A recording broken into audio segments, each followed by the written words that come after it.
Hi, it's the Irish Gypsy here to bring you your May 2017 mid-month readings. Thank you so much for joining me here today, joining all of us here today, and welcome to any newcomers who may be with us for the first time. Thank you for those of you who continue to watch, listen, follow, subscribe. Thank you for your feedback and comments. Keep them coming. You guys are brilliant. Thank you to those of you who continue to reach out for personal one-on-one readings. You guys keep me so busy, and it's such a blessing and an honor to read for you. Thank you for your trust in doing that. Thank you to my regular clients as well, particularly in the consistent feedback that you send and how those readings continue to play out in your lives. And if any of you are interested in a personal one-on-one reading with me and you haven't read with me before, you can click on that little about or description button on my YouTube channel's homepage. That'll give you a little more information and detail. Also has my email address, which is Maggie_McGuire@gmail.com. I would be delighted to work with you. I do a variety of readings, live or recorded, love and romance, compatibility chartings, career, work and finance, year overviews, and so on. Current turnaround time for personal readings is anywhere from a few days, upwards of 2 weeks. But since I do readings full-time, 6 days a week, I'm usually able to get back with you pretty quickly and set up a reading within a 2-week period of time. So if you're interested, send me an email. We'll go from there. So moving right into this, these are general readings, so they're not going to resonate to the same degree of intensity for everyone who watches, because there's thousands of you watching. So make sure to check your rising and your moon sign as well. They may play out a little more predictively for you, and just by watching all three gives you additional insight and clarity into what's going on in your life, kind of a more cohesive picture, so try to do that if you can. I'm still using the Gilded Tarot by artist Cyril Marchetti. But instead of drawing the usual 8 cards for mid-month that I usually do at the beginning of the month as well for all 4 weeks, I usually do 8 cards at the beginning of the month for generals, 2 cards for each week. And I've been doing that for mid-months too for the last year. But I've decided, in the interest of making these videos a little bit shorter and more time effective, and I think a little more streamlined, for the mid-months I'm going to pull 2 cards for each week, but it's just a total of 4 cards, 2 for the final 2 weeks, with an additional 5th card from the bottom of the deck, of course, as your crowning card representing overall energy and advice. So let's move right along into this. This reading is for Aquarius, for the air sign of Aquarius, the water bearers, for May 2017 mid-month. Let us see what the remainder of May, these last couple of weeks, have in store for our lovely Aquarians. May 2017 mid-month for Aquarius. Aquarius, May 2017 mid-month. Okay, Aquarius. We begin with the 8 of Swords, followed by the King of Cups in reverse.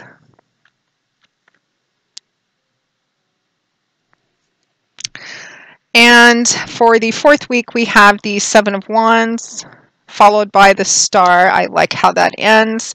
And from the bottom of the deck, your overall energy and advice is Temperance. All right, let's just take a quick look. Okay, Aquarius. Looks like for a lot of you, this is a specific situation, perhaps with a specific person. Okay.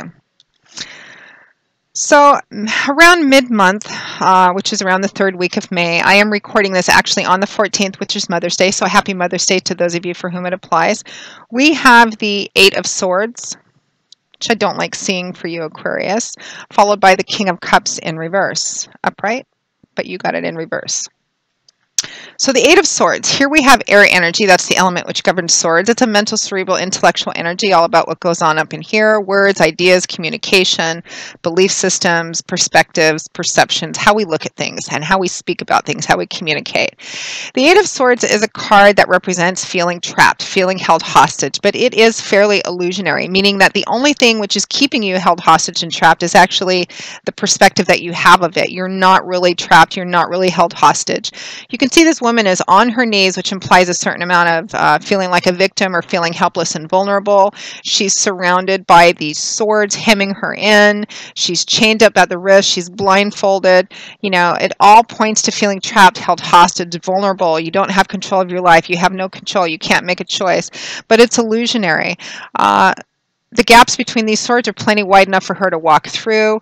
With a simple twist of her wrists, these chains, which aren't connected to anything or anyone, could just simply fall off. She could rip that blindfold off, stand up on her own 2 feet, see the situation for what it really is, and walk away, through and away, if she chose to do so. It's her perspective of thinking that she's trapped and held hostage, that she can't make a choice, she can't make a decision, that's keeping her there, but it's really not. So Aquarius, it looks like maybe around the end of May, or sorry, the middle of May 2017, and probably this is a situation which has been going on for a while, but you feel trapped by this situation, this person, this, of course, there's many of you watching, the specifics are going to vary, but there's a sense of feeling like you can't get yourself out of it, that you don't have the power control, that anywhere you turn, there's no right decision to make, but there really is. It's just your perspective. It's about taking a step back, taking a step to the side, looking at it with a different perspective, because it feels like your persistence in this perspective of feeling like you can't get yourself out of this is really the only thing that's keeping you there. We all live in a free will zone, and even though making a choice to remove ourselves or making a choice to get ourselves out of it would require something that feels painful or even challenging, we always have the choice to walk away or to leave something behind, which feels like where you're at right now. Now, the Eight of Swords is paired with the King of Cups in reverse. So this is a direct, significant factor in what's keeping you held hostage, or what's making you feel like you can't get out of this, like you're trapped, like you can't do anything about it. This King of Cups in reverse. For some of you, for a lot of you, this is going to represent a specific person that you're either involved in a conflict with, or perhaps this could be a partner, a romantic partner, another kind of partner, best friend that you're involved in something with, very difficult, and it feels like maybe you're trapped with this person, you know, especially if this is you and your partner, you're a couple, and you're going through something difficult, you know, maybe finances, or your mortgage is going under, and you're like, you just don't feel like you can get out of it. It's like you're running in place and never getting anywhere. It could be that this King of Cups in reverse is your partner. It could also be the person you're in conflict with or in conflict against that's making you feel trapped or held hostage. It could be somebody who's controlling you or being manipulative with you, because particularly emotionally manipulative. In the upright position, Kings and Queens represent individuals who've reached the mastery of their suit, kings in particular. And this is the King of Cups. Cups is water. It's an emotional suit. It's about our emotions and relationships. In the upright position, the King of Cups is the King of Cool. He always keeps his head, no matter what kind of environment, no matter how chaotic the situation or surroundings are. He's emotionally stable. He's emotionally grounded. He's not emotionally impulsive or spontaneous, but he's able to tap and access his emotions when he needs to. Loving, nurturing, supportive, always knows the right thing to say. In the reverse position, it could also be a water sign, Cancer, Pisces, Scorpio, Sun, Moon, or Rising, somebody who strongly manifests the character traits of the King of Cups. In the reverse position, and it doesn't necessarily have to mean that this person is like this all the time. It could be that he's like this most of the time, but he's going through a really hard time, he or she. It's showing up as a king, as a male, but it could be a female, because this is a general reading. So the King of Cups in reverse would represent somebody who is emotionally unstable, perhaps even emotionally manipulative or emotionally controlling. And for some of you, that's going to be the case. You're in some kind of conflict or difficulty with somebody who is perhaps emotionally controlling, emotionally domineering, emotionally manipulating, maybe plays on, on guilt, guilt aspect, makes you feel guilty about the situation, them or you. For some of you, this is just the energy of the King of Cups. You're in this situation regardless of what it specifically points to. It could be work, career, job, project, relationship. And because of this sense of feeling trapped, like you can't get yourself out of it, you may be emotionally kind of not all that grounded, maybe emotionally unstable, going up and down emotionally, because your overall energy and advice, regardless of how you fit into the specifics of this, is temperance, which is about the middle line, being centered, being grounded. But for some of you, it may be very difficult for you.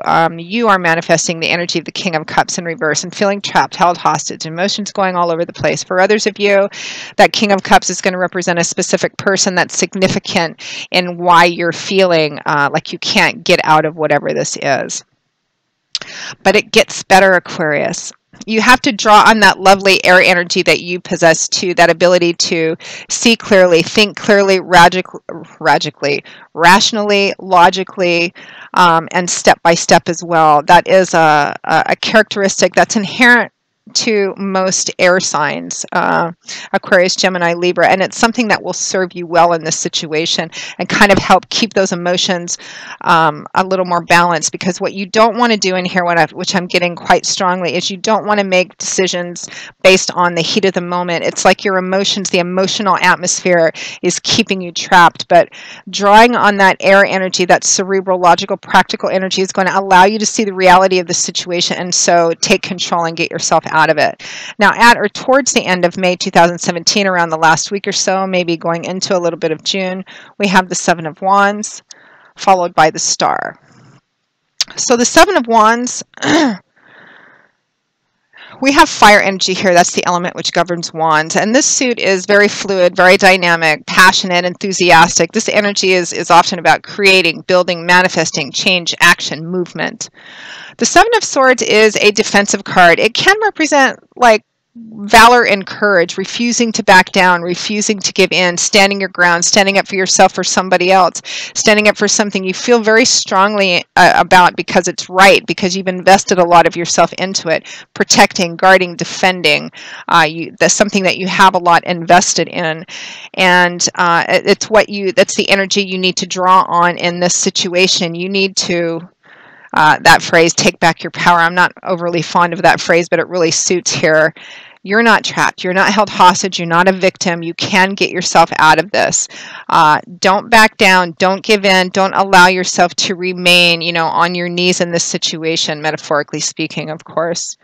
It's about holding your ground, not backing down, and not allowing, especially for those of you for whom this is a relationship issue, regardless of the nature of the relationship, don't allow yourself to be bullied or be told that you can't do something, that you can't, remove yourself from a relationship or a situation or a job or whatever this is, because you can. And the advice is quite strongly, hold your ground. Stand by. If you're actively involved in a struggle or conflict, even if, particularly if it's legal, but in any case, there's a sense of knowing what's right and what's fair. Stand by that. Stand up for yourself. Stand, protect, guard, and defend whatever this is that it's feeling like it's getting away from you or getting out of control. And trust that things are going to play out fairly. They're going to play out. They're going to work out for your betterment, for your joy and fulfillment. Because that Seven of Wands is paired with the Star card, Major Arcana card, one of my favorite. This is beautiful energy. This is a card of hope, faith, a renewed hope, a renewed faith, a renewed sense of optimism. This is a card which shows up when somebody's been ill for a while and they begin to recover. If somebody's had a difficult time emotionally, they went off into kind of an emotional cave. One day they woke up and realized the sun was still shining, life was meant to be lived. Even if you can't see how this plays out, it's about standing your ground, standing firm in what you believe in and what you believe is right for yourself and anybody else, or the situation that you've invested yourself in. It feels like some of you, somebody's trying to tell you that you can't do something or you can't get away from something or a situation or a person when you can. The Star card is about hope and faith in the promise and potential of the path that's in front of you. It may be a difficult path, not giving in and not going along with the flow because it's easier, not leaving because it's harder to leave than it is to stay. This is a card about trusting in that path, trusting in your connection to the divine, trusting in divine timing and orchestration that things will work out well. Do the work that's in front of you to do and trust in that. This is a card about, God's spirit, your angels, guides, love you. They don't want you to be miserable. They want you to be happy, to have fulfillment and joy in your life and evolve into a better and better person, more wisdom, more insight, more clarity. Trust in that. Do what you know is the right thing to do. Don't go with the flow. Don't submit. Do what you feel, what you know is right. Trust in divine timing and orchestration. Trust in your gut instincts and intuition. Spirit is saying, stand firm. Things will work out well for you, regardless of what the situation is. And keep stay grounded, centered, stay in alignment with yourself, stay centered too. That's also what's going to help move you through and out of this situation. Don't allow your emotions, doubt, insecurity, fear, exhaustion kind of overwhelm you and keep you in this stuck place. And don't allow anyone to tell you that either or make you feel that way. Your overall energy and advice is Temperance, another major arcana card. You have two beautiful, gorgeous major arcana cards. Temperance is temperance. It's about the middle ground, holding steady, holding in the middle, harmony, balance, peace, holding opposite extremes in perfect unison and harmony. My favorite analogy for the temperance card on a mental and emotional level is think about a teeter-totter or a seesaw. Being on the not having temperance is like being on the outside end. You're at the mercy of external things, people, emotions, situations coming along and swinging you up and down, which is where you're prone to lose your balance and fall off. Being in the center, being in alignment with yourself and what you know to be true and right for you, and making your decisions, living your life that way, being grounded that way, regardless of what other people are saying or doing, will keep you centered. So even though the outside edges are going up and down, you may wobble, but you're not going to fall. You're going to be less prone to fall and keep your balance. So that's your overall energy and advice for the last couple of weeks of May 2017, Aquarius. It looks like a lot of you may be going through a challenging time, either within your own emotional, center of the universe, and it could be related to this King of Cups in reverse, maybe a water sign that's you're either going through this difficulty with or against. But do what you know to be right and true for yourself. Stand by that. Don't give up, even though you may be tempted to, even though it may be easier. Sometimes it's easier to stay stuck because it doesn't require very much of us. It doesn't require a lot of effort and change, because effort and change can be scary, intimidating, and overwhelming. But Spirit is saying, do what you know is the right thing to do. Stay true to yourself and what you know is the right path here. And trust that if you do that, things are going to play out because they say it will. So, and stay grounded, stay centered, Aquarius. So that pretty much wraps up your May 2017 mid-month readings. I hope you have enjoyed it, that it's given you some insight and clarity and some strength and courage and hope, because there's a lot to be had here, Aquarius. Thank you very much for watching. And again, if any of you are interested in a personal one-on-one reading, click on that About or Description button for some more information and my email address. You can always feel free to email me directly at Maggie1McGuire@gmail.com. You can also find me through that same email address on PayPal. Should any of you choose to donate $1 or $2 in support of my channel, I am saving up for a new computer and audio system to make this channel better. So any amount is gratefully and graciously appreciated. I will see you all again in a couple of weeks for the June 2017 general readings. And until then, Aquarius, as always, I wish you joy, peace, blessings, and a happy life. Thanks so much, and I hope to see you soon. Bye-bye.